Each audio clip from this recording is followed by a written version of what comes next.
Hi everybody, welcome again. We are still talking about following Jesus, and we've been looking at 12 principles for following Jesus.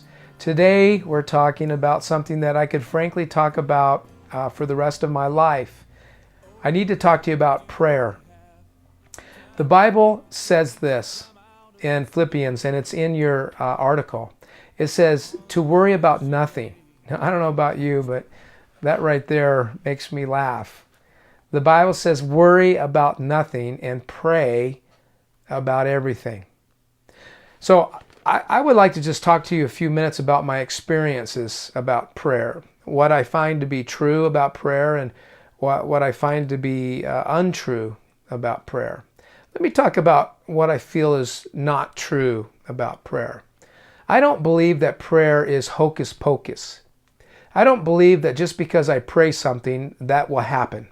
Now, I know a lot of my Christian teachers out there disagree with me, and that's okay, because I also believe that prayer changes things. But I don't believe that prayer is my power. I don't believe that. I don't believe that at all. I also believe that there are times in our lives that prayer doesn't seem to help. But notice what I said and how I said it. Doesn't seem to help. In other words, I'm going to talk to you in just a moment about one of the promises that God makes about prayer, if you make prayer part of your daily following of Jesus. And one of those things is that He will give you peace. He will calm you down. I believe that that's generally true, but I also believe that there are times and seasons in your life that you are forced to pray. You're not praying because you want to pray. You're not praying because you're so spiritual, but because it's your last resort. And often in times like that, we don't have peace. And I think about the time where Jesus knew that the crucifixion was just hours away.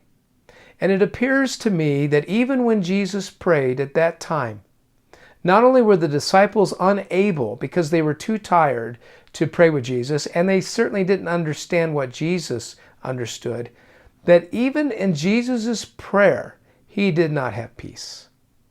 In fact, the Bible says that He was so distressed that He perspired blood. There are times in our lives, there are snapshots, there are short movie clips of our lives where our stress is so deep that even prayer does not remove the anxiety, at least at that time and that moment. But notice what those times and moments do bring. They bring an absolute acknowledgement of what we do believe deep down in our heart, that there is no one else that can help us at this moment in time than God. It's a confession of our soul. It's something that we hold on at the last hope that maybe God will help me. But what God does promise, that I do believe, is that if we make prayer a regular part of our lives, in general, we will have more peace. And in general, we will have more wisdom. And in general, we will make better decisions. And in general, we will know more about the heart of God. And I believe that that in itself is powerful. But even more than that, if I make prayer a part of my daily life, which I do usually right here at this desk, just about every morning of my life, or down in the basement, what I have found to happen is I grow in a confidence that I know Him and He knows me.